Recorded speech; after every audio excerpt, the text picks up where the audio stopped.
She's an independent thinker with strong opinions about architecture. We live in houses. We aspire to build houses. Our shelters talk about our culture, the way we live. I show you an igloo. Immediately you know it's an Eskimo that lives in it. Interweaving everyday life with her passion. Architecture is about climate, it's about a people's aspiration, it's about empire, it's about national identity, it's about daily life. It encompasses everything.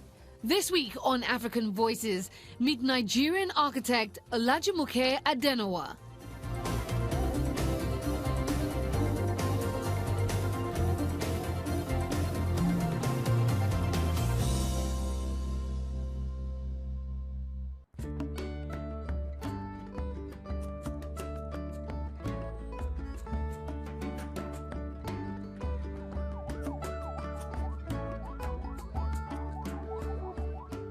Olajumoke Adenowo was born in 1968 in Ibadan, Nigeria. My father is a professor of history and my mother is a professor of criminology. So at age 3, I had already done a European tour, and my parents took me to Paris, to Amsterdam, to Hamburg, all over Europe actually. And I was exposed to buildings at such a grand buildings at such a young age. I went to the Chateau Versailles, which is the summer palace of Louis XIV, and I was awed by the building, the grounds.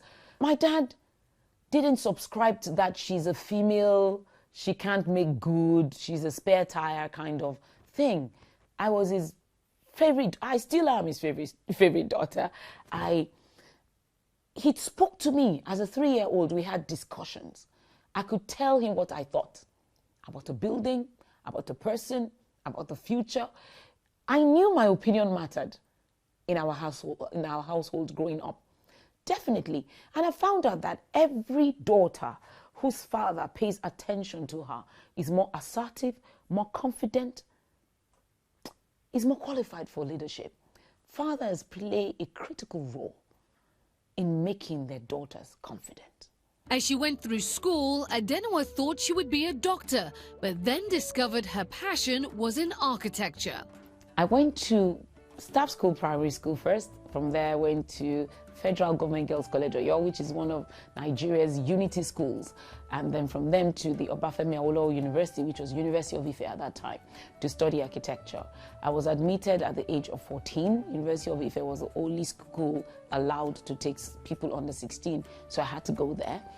And graduated my first degree at 19.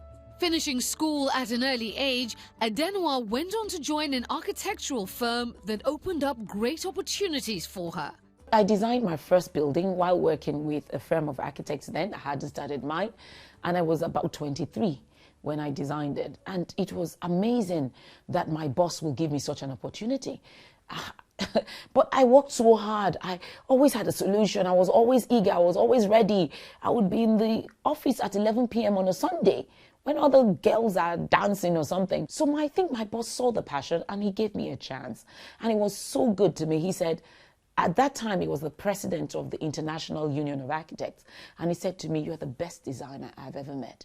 And saying that from his position was such validation for such a young girl.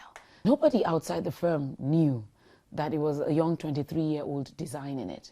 So I'm just blessed that I have a boss who actually says it everywhere till today. We still met at a conference last year, and he was still saying that the person who designed the Federal Ministry of Finance is Olajumoke. If we had more mentors like that in Africa, I believe the younger generation will blossom faster. At the age of 25, Adenowo went on to start her own company, AD Consulting. I established it in 1994 in a tiny office somewhere in Onikon. The office was a little bigger than 3 chairs or something. It was myself and a young boy who sat in the corridor. But I started anyway because I believe that you do what you can with what you have, where you are at. I needed more expression. I needed to do what was in me. I felt there was much more that was in me than I could do in the firm I was working in then. The new company helped her develop her own style of designing buildings. We're deliberately guiding what you can see, like the lens of a camera. That's the way I design. I control your view. I manipulate it in a nice way so that you see what I want you to see, you know, and you don't see what I don't want you to see. You have a soaring volume like that, it leads your eye up. That's the whole idea. You paint it in white at the skylight, you are forced to look up to see. So you forget the fact that the building is not so big because interesting things are happening. I don't like you showing everything at once. I think there should be a surprise. There should be an anticipation, an experience in what you do. You should come out saying, I didn't expect that. You shouldn't be underwhelmed when you enter a building. You should be pleasantly surprised. An architect is not just a creator or a conceptualizer of buildings. We don't just conceive the baby, we help to birth it. So we stay there doing construction. Most architects, we supervise, we make sure that everything is turning out as it was planned to be, or better than it was planned to be. This is a way to bring in light because they're terrace houses, so you need to bring in light through a void. So that no matter how complex the design is, we still make sure that you can ventilate it without air conditioning and you can light it. This is because we have to be sustainable. We're trying to protect the planet. I'm passionate about architecture because architecture is all encompassing. You need to know a little about everything and everything about architecture. You must know some law because there's some contract in it. You must know history. You have to understand culture, sociology, anthropology. You need to know physics. You have to understand chemistry to a point.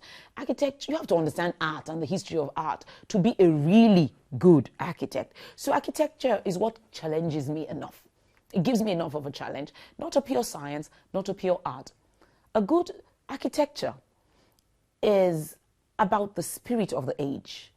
It's something we call Zeitgeist. It means architects translate what is going on in an age, in a season, in an epoch.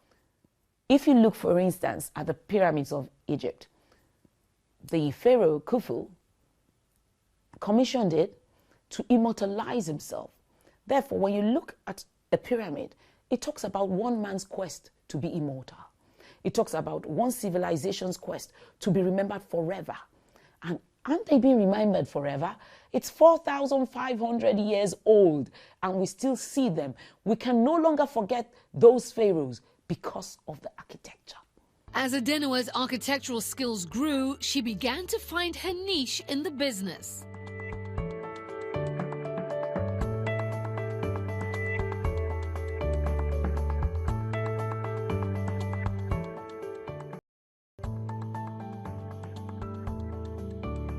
Leading Nigerian architect Olajumoke Adenowo founded her own architectural firm AD Consulting, going on to develop many buildings around the region. In the last 20 years, I've had the privilege of designing over 70 buildings, different kinds of projects, from gated communities to institutional buildings, 2,500-seater auditoria, all kinds. You know, iconic offices for people like Coca-Cola International, interior architecture for Coca-Cola International, L'Oreal Central West Africa, L'Oreal West Africa, various projects, residences, estates. And it's been exciting as a creative. I'm very hands-on till now. I design myself as principal partner. Now we're off to my favorite residence. My favorite office building is my office building. My favorite renovation is the Coca-Cola Atrium. My favorite auditorium is Guiding Light Assembly, but this is my favorite residence. It's actually just a 3-bedroom house. Yes, a lot of people cram a lot of bedrooms into their house, so this is part of why I love this project. It's only the essential things that are there, and you know that the design is good when there's no more you can take out of it without the design being spoiled. So you can see the wave. Can you see that? Which mimics the waves of the water that you can see through the window. Most people will put a wall here to separate the entrance area from the living area. But I didn't. I stepped down the floor because differences in heights, differences in level actually signal to you that you are changing space. This was her first residential building in Lagos. Adenowo likes it for more than just the architectural design. the client allowed me to express what should be expressed. He understood the role of a designer, of an architect, and he knew that to tap into my vision, he had to cooperate with me, and the building turned out so well. And they love their building. And it appears everybody else does. People copy the building all the time. I am a student of architectural psychology. I understand the psychology of space, how a space is used. That's why, for instance, I like our project for Coca-Cola. The MD called us in because they had a problem that was more than just furnishing a place or breaking things down. And as a very intelligent man, he understood immediately. I gave him my solution. I said, this is design as problem solving. It is to understand how people use the space, manipulate the way they perceive the space, and make them do what we want them to do in the space. Because you know what? Your environment modifies your behavior. And that is something I understand, and it comes across in my designs. Adenowo designed the Guiding Light Assembly Auditorium 20 years ago. It was another milestone in her career. My favorite mixed-use building would be Guiding Light Assembly because of the way both opposing uses just sit well together. The offices remain quiet, private. No one knows that right next to the office, separated by a thin wall, is a 2,500-seater auditorium with traffic coming in, pressure of people, high flow of traffic. Also because functionally, I was able to solve so many problems in the building to do with health, safety, environment, ventilation, acoustics, everything, and it still works today. The centerpiece of the main auditorium is this skylight, bringing light inside the volume, but also drawing your eyes up, because all inspiration comes from above, and this is an ecclesiastical building after all.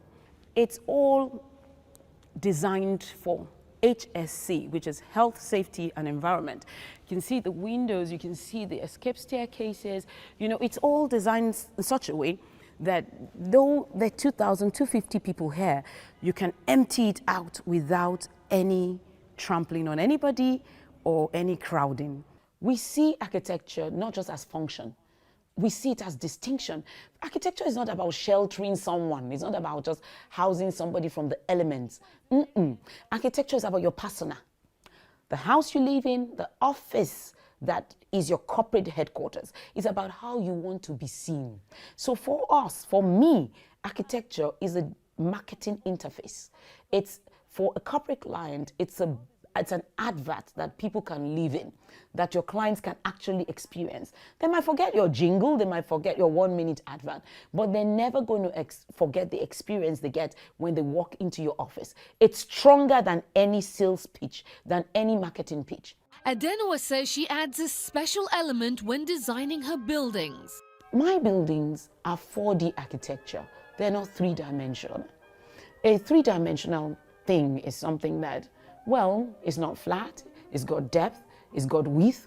But for me, my buildings have a 4th dimension, and the 4th dimension is time. Each space I design changes in time. I design lighting schemes in such a way that by night, the building is a totally different entity from what it was in the morning. I design buildings in such a way that as you move through the space, you experience something new at every step. You look up, your view is different. In fact, you might be on the upper floor of one of my projects and you can hardly believe that it's the same building as it was on the ground floor. Over the years, Adenowo has been recognized for her achievements in Nigeria and abroad. It has been an interesting journey. We have had the privilege of winning probably the most international awards in Nigeria and being recognized in different publications outside Nigeria, as far as China. This is the first international award I won. 2012 Best Public Service Architecture Nigeria by the International Property Awards. Then we have Best Office Architecture Nigeria for 2013 to 2014 African Property Awards, organized by the International Property Awards for Africa and Arabia. This is Best Institutional Architects 2014, it means a lot to me because this was the first time a Nigerian woman was given an award in pure architecture. One of the things Adenowo attributes to her success is the use of light in her architecture. I painted this building white because white is a reflector of nature, a canvas on which you can paint anything you like. That is white. In the morning, this building is like a minty green that tends towards white. By the afternoon, high noon, it becomes a blinding white. By sunset, it begins to turn like an orange. And in the night, it is blue, but it's just white. In the next 5 years, it would be a dream come true if I have the opportunity to design a building that will define Nigeria's identity. The way you see the Tour Eiffel and you think about Paris, the Empire State Building, you think of New York. That would be a dream come true. Adenowo's designs have fulfilled many of the dreams of her clients, but now she's focusing on the dreams for women in West Africa.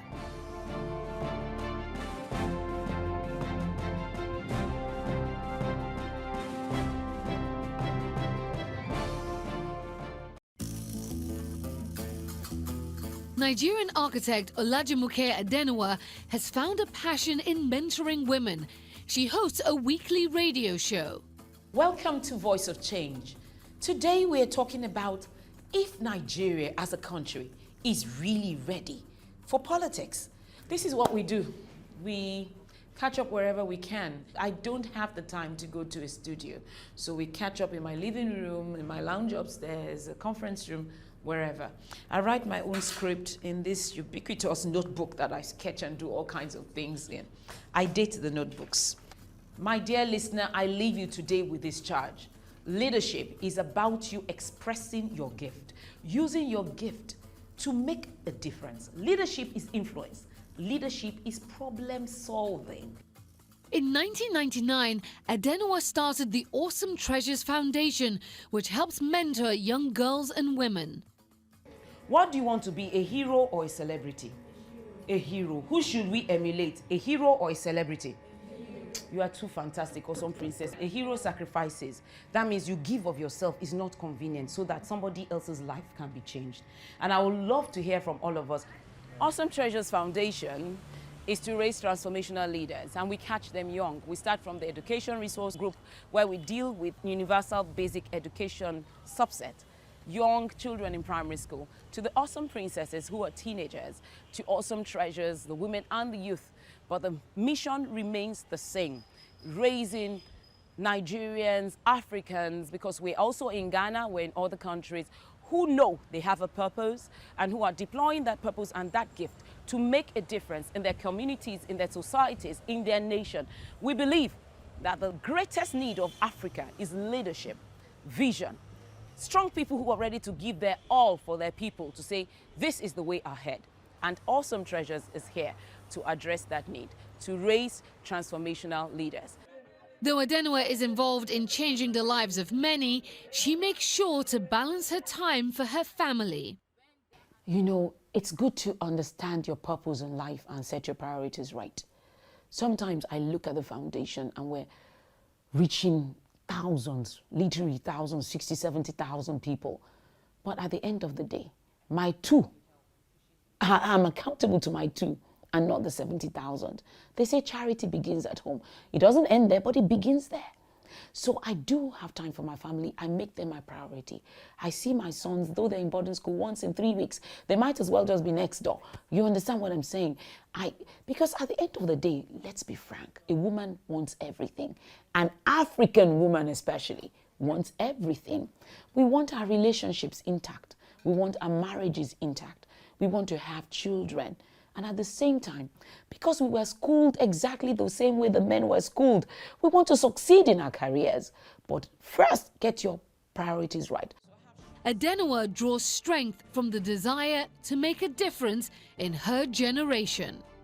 The passion comes from my clients. I feed off their energy. I work with discerning clients, people who actually know the difference between good and bad design. people who are discerning enough to understand that art is what we're creating, history is what we're creating, and experience is what we're creating. These are the people who make me enthusiastic, eager.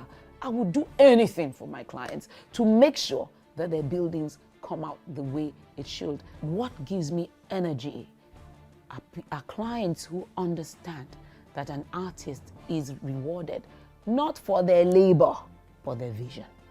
And when you inspire an artist, when you're a patron of an artist, you tap into the vision of the artist.